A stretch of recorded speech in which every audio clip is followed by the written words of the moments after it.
അനുഗ്രഹിക്കപ്പെട്ട നല്ല സമയത്തിനായി ഞാൻ ദൈവത്തെ സ്തുതിക്കുന്നു, സ്തോത്രം ചെയ്യുന്നു. ദൈവവചനം ശ്രവിച്ചുകൊണ്ടിരിക്കുന്ന എല്ലാ ദൈവമക്കൾക്കും വീണ്ടും വരാമെന്ന് അരുളി ചെയ്തവനായ കർത്താവായ യേശു ക്രിസ്തുവിൻ്റെ ധന്യനാമത്തിൽ ഞാൻ എൻ്റെ സ്നേഹവന്ദനം അറിയിക്കുന്നു. ഇന്നത്തെ അല്പസമയത്തെ ചിന്തയ്ക്കായി മലാക്കി പ്രവചനം 3-ാം അധ്യായം 17-18 വാക്യങ്ങൾ നമുക്ക് വായിക്കാം.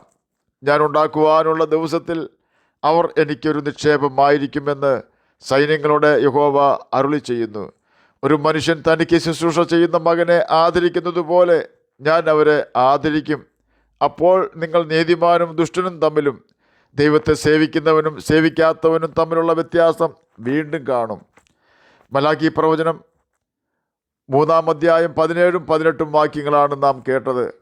മലാക്കി പ്രവചനം 3-ാം അധ്യായം 14-ാം വാക്യത്തിൽ ഇപ്രകാരം രേഖപ്പെടുത്തിയിരിക്കുന്നു: യഹോവയ്ക്ക് ശുശ്രൂഷ ചെയ്യുന്നത് വ്യർത്ഥം, ഞങ്ങൾ അവൻ്റെ കാര്യം നോക്കുന്നതിനാലും സൈന്യങ്ങളുടെ യഹോവയുടെ മുമ്പാകെ കറുപ്പെടുത്ത് നടന്നതിനാലും എന്തു പ്രയോജനമുള്ളൂ.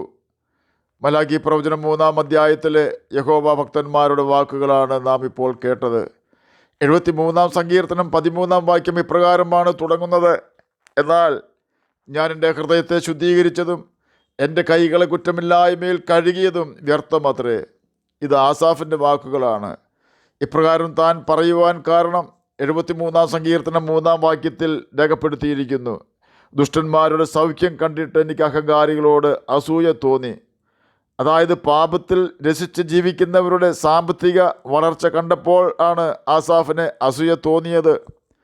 മലാക്കി പ്രവചനത്തിൽ യഹോവ ഭക്തന്മാർ തമ്മിൽ പറഞ്ഞത് ഇപ്രകാരമാണ്: യഹോവയ്ക്ക് ശുശ്രൂഷ ചെയ്യുന്നത് വ്യർത്ഥം, ഞങ്ങൾ അവൻ്റെ കാര്യം നോക്കുന്നതിനാലും സൈന്യങ്ങളുടെ യഹോവയുടെ മുമ്പാകെ കറുപ്പെടുത്ത് നടന്നതിനാലും എന്ത് പ്രയോജനമുള്ളൂ. മലാക്കി പ്രവചനം 3-ാം അധ്യായം 14-ാം വാക്യമാണ് നാം കേട്ടത്. ആസഫിനെ പോലെയും മലാക്കി പ്രവചനം 3-ാം അധ്യായം 16-ാം വാക്യത്തിൽ സംസാരിക്കുന്ന യഹോവ ഭക്തന്മാരെ പോലെയുമുള്ള സകല വിശുദ്ധന്മാരോടും, അതായത് പാപത്തെ ഉപേക്ഷിച്ച് ദ്രവ്യാഗ്രഹം ഒഴിഞ്ഞ് യേശുവിന് വേണ്ടി ചിലവിടുകയും ചിലവായി പോവുകയും ചെയ്യുന്ന സകല ദൈവമക്കളോടും കർത്താവിന് പറയുവാനുള്ള ഒരു മെസ്സേജാണ് നാം ആദ്യം കേട്ട മലാക്കി പ്രവചനം 3-ാം അധ്യായം 17-18 വാക്യങ്ങളിലെ വിലയേറിയ വാക്തത്വം. ഞാൻ ഉണ്ടാക്കുവാനുള്ള ദിവസത്തിൽ അവർ എനിക്കൊരു നിക്ഷേപമായിരിക്കും. തന്നെയുമല്ല, ഒരു മനുഷ്യൻ തനിക്ക് ശുശ്രൂഷ ചെയ്യുന്ന മകനെ ആദരിക്കുന്നത് പോലെ ഞാൻ അവരെ ആദരിക്കും. പാപത്തെ ഉപേക്ഷിച്ച് ദൈവവചനം വായിക്കുകയും അനുസരിക്കുകയും ചെയ്ത് കർത്താവിന് വേണ്ടി എന്തെങ്കിലും സ്വാർത്ഥതയില്ലാതെ ദൈവനാമ മഹത്വത്തിനായി ചെയ്ത് ജീവിക്കുന്ന വ്യക്തികൾ ദൈവത്തിന് നിക്ഷേപം ആയിരിക്കും. ദൈവം ഉണ്ടാക്കുവാനിരിക്കുന്ന ഒരു ദിവസമുണ്ട് എന്ന അറിവ് നമ്മെ എപ്പോഴും ഭരിക്കണം. അനേകരുടെ നിന്നയും അപമാനവും ഭീഷണിയും കേട്ടുകൊണ്ടായിരുന്നു യഹൂദനായ മൊർദെഖായി ശൂശൻ രാജധാനിയിൽ ജോലി ചെയ്തിരുന്നത്. ധാരാളം പ്രലോഭനങ്ങളും ഭീഷണികളും ഉണ്ടായിരുന്നെങ്കിലും ന്യായപ്രമാണത്തിൽ നിന്നും വ്യതിചലിക്കുവാൻ അവൻ തയ്യാറായില്ല. ദൈവത്തിൻ്റെ സമയമായപ്പോൾ രാജാവിൻ്റെ രണ്ടാമനായ ഹാമാനെ കൊണ്ട് തന്നെ മൊർദെഖായിയെ മാനിച്ചവനാണ് യഹോവയാ ദൈവം അഥവാ കർത്താവായ യേശു ക്രിസ്തു. ആകയാൽ വിശുദ്ധിക്ക് വേണ്ടി നിലനിൽക്കുന്ന പ്രിയ ദൈവമകനെ, ദൈവമകളെ, ആസാഫിനെയും മലാക്കി പ്രവചനത്തിലെ യഹോവ ഭക്തന്മാരെയും നാം മാതൃകയാക്കാതെ കർത്താവായ യേശു ക്രിസ്തുവിനെ തന്നെ മാതൃകയാക്കണം. തൻ്റെ മുമ്പിൽ വെച്ചിരിക്കുന്ന സന്തോഷം ഓർത്തവൻ അപമാനം അലക്ഷ്യമാക്കി ക്രൂശിനെ സഹിക്കുകയും ദൈവസിംഹാസനത്തിൻ്റെ വലത്തുഭാഗത്ത് ഇരിക്കുകയും ചെയ്തു. എബ്രായർക്ക് എഴുതിയ ലേഖനം 12-ാം അധ്യായം 2-ാം വാക്യമാണ് നാം കേട്ടത്. പശുത്തൊട്ടി മുതൽ കാൽവരി ക്രൂശ് വരെ യേശുവിൻ്റെ ജീവിതത്തിൽ അനേക നിന്ദയും പരിഹാസങ്ങളും ഒറ്റപ്പെടലുകളും ആക്ഷേപങ്ങളും ഹൃദയവേദനയും എല്ലാം ഉണ്ടായിരുന്നു. എല്ലാം അവൻ സഹിച്ചു. എല്ലാം മനുഷ്യരായ നമ്മെ ദൈവത്തിൻ്റെ മക്കളാക്കി തീർക്കുവാനുള്ള ദൗത്യത്തിനിടയിലായിരുന്നു എന്ന് നാം ഓർക്കണം. എല്ലാ നിന്നയും കഷ്ടതയും അവൻ സഹിച്ചത് നിത്യനരകത്തിൽ നാം നിലവിളിക്കാതിരിക്കുന്നതിന് വേണ്ടിയാണ്. യേശു നമുക്ക് ദാനമായി തന്ന ആത്മാവിൻ്റെ രക്ഷ വലിയതായിരിക്കുന്നതിന് കാരണം യേശു അതിന് കൊടുത്ത വില വലിയതായത് മൂലമാണ്.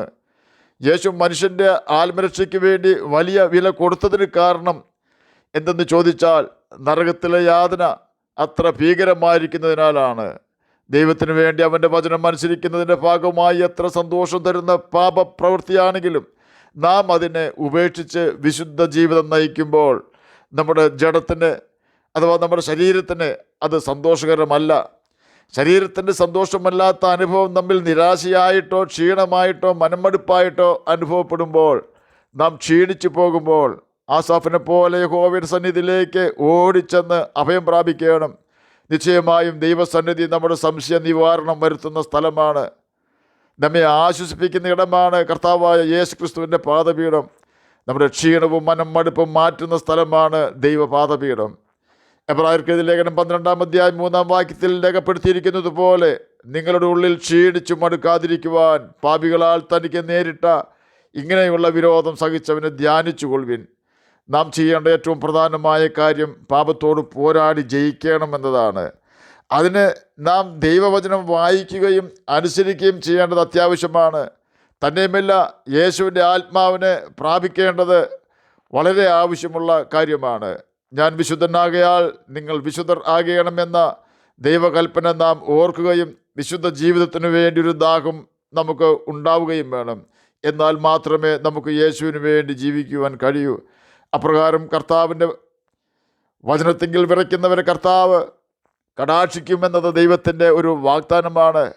പാപത്തിൽ രസിക്കുന്നവർക്ക് താൽക്കാലിക വളർച്ചയും ഉയർച്ചയും ഉണ്ടെങ്കിലും അവരുടെ വളർച്ചയെക്കുറിച്ച് ബൈബിൾ പഠിപ്പിക്കുന്നത് അവർ വളരുന്നത് സ്വദേശികമായ പച്ചവൃക്ഷം പോലെ എന്നാണ്. എന്നാൽ ദൈവവചനം അനുസരിച്ച് ദൈവത്തെ മാനിക്കുന്ന വ്യക്തികൾ വളരുന്നത് പന പോലെയാണ്. 1 മീറ്റർ ഭൂപരപ്പിൽ നിന്നും പന ഉയരുമ്പോഴേക്കും അതിൻ്റെ വേരുകൾ അനേക മീറ്റർ ഭൂമിയുടെ അടിയിലേക്ക് ഇറങ്ങിയിരിക്കും. അതിന് കാറ്റ് പിടിക്കുകയില്ല. ധാരാളം വെള്ളം അതിന് ലഭിക്കുവാൻ തക്കവണ്ണം ഭൂമിയുടെ അടിയിലേക്ക് അതിൻ്റെ വേര് ഇറങ്ങിച്ചെല്ലുന്നു. എന്നാൽ സ്വദേശികമായ പച്ചവൃക്ഷം കാറ്റ് പിടിച്ച് കടപുഴകി വീഴുന്നു. പാപം ചെയ്ത് ജീവിക്കുന്ന വ്യക്തികൾക്ക് കർത്താവ് ഉണ്ടാക്കുവാനുള്ള ദിവസത്തിന് ചൂള പോലെ കത്തുന്ന ഒരു ദിവസം എന്നാണ് മലാഖി പ്രവചനം 4-ാം അധ്യായം 1-ാം വാക്യത്തിൽ രേഖപ്പെടുത്തിയിരിക്കുന്നത്. പാപം ചെയ്ത് ജീവിക്കുന്ന വ്യക്തികൾക്ക് ബൈബിൾ കൊടുക്കുന്ന ഓമന പേര് അഹങ്കാരികൾ എന്നാണ്. സകല അഹങ്കാരികളും താളടിയായി തീരുകയും സകല ദുഷ്പ്രവൃത്തിക്കാരും ഗന്ധകം കത്തുന്ന തീച്ചൂളയിലേക്ക് വീഴേണ്ടി വരികയും ചെയ്യും. ആകയാൽ എന്നെ കേൾക്കുന്ന പ്രിയ ദൈവമകനെ, ദൈവമകളെ, വിശ്വസ്തയോടെ തന്നെ മുന്നേറിക്കൊള്ളുക. സകല നഷ്ടവും ദൈവം ലാഭമാക്കി തരുന്ന ഒരു ദിവസം വരുന്നുണ്ട്. നമ്മുടെ വിശ്വസ്തതയും വിശുദ്ധിയും ഭൂമിയിലെ ആരും പരിഗണിച്ചില്ലെങ്കിലും നമ്മുടെ നീതിയെ പ്രഭാതം പോലെയും ന്യായത്തെ മധ്യാഹ്നം പോലെയും പ്രകാശിപ്പിക്കുന്ന, നീതിയോടെ വിധിക്കുന്ന നല്ല ഒരു കർത്താവ് നമുക്ക് സ്വർഗത്തിലുണ്ട്. അവൻ കാഴ്ചപ്രകാരം ഒരിക്കലും വിധിക്കുകയില്ല. നീതിയുള്ള വിധി മാത്രമേ കർത്താവായ യേശു ക്രിസ്തു വിധിക്കുകയുള്ളൂ. ആകയാൽ ആ കർത്താവിൻ്റെ കരങ്ങളിൽ നമുക്ക് നമ്മെ തന്നെ സമർപ്പിക്കാം. അവൻ്റെ കൽപ്പനകൾ പ്രമാണിച്ചുകൊണ്ട് നിത്യജീവന് അവകാശികളായി തീരാം. അതിന് കർത്താവ് നമ്മെ സഹായിക്കട്ടെ എന്ന് പ്രാർത്ഥിച്ചുകൊണ്ട് ഞാൻ എൻ്റെ വാക്കുകളിൽ നിന്ന് വിരമിക്കുന്നു. നമുക്ക് പ്രാർത്ഥിക്കാം. ഞങ്ങളെ സ്നേഹിക്കുന്ന സ്വർഗീയ പിതാവേ, നല്ല വചനത്തിനായി ഇങ്ങനെ സ്തുതിക്കുന്നു, സ്തോത്രം ചെയ്യുന്നു. അങ്ങയുടെ വചനം പ്രമാണിച്ചുകൊണ്ട് ജ്യോതിഷികളെ പോലെ തിളങ്ങുവാനും നിത്യജീവൻ അവകാശികളായി തീരുവാനും മടിയനെ കേൾക്കുന്ന അങ്ങയുടെ മക്കളെയും സഹായിക്കണമേ. രോഗത്താൽ ഭാരപ്പെടുന്നവർക്ക് രോഗസൗഖ്യം കൊടുക്കണമേ. കുഞ്ഞുങ്ങളില്ലാത്ത പ്രിയപ്പെട്ടവർക്ക് മക്കളെ കൊടുക്കണമേ. വീടില്ലാത്തവർക്ക് വീടും സ്വസ്ഥതയില്ലാത്തവർക്ക് സമാധാനവും കൊടുത്ത് സഹായിക്കണമേ. പ്രാർത്ഥന കേട്ടതിനായി സ്തോത്രം, യേശുവിൻ്റെ നാമത്തിൽ തന്നെ ആമേൻ. കർത്താവ് എല്ലാവരെയും അനുഗ്രഹിക്കട്ടെ. സ്തോത്രം.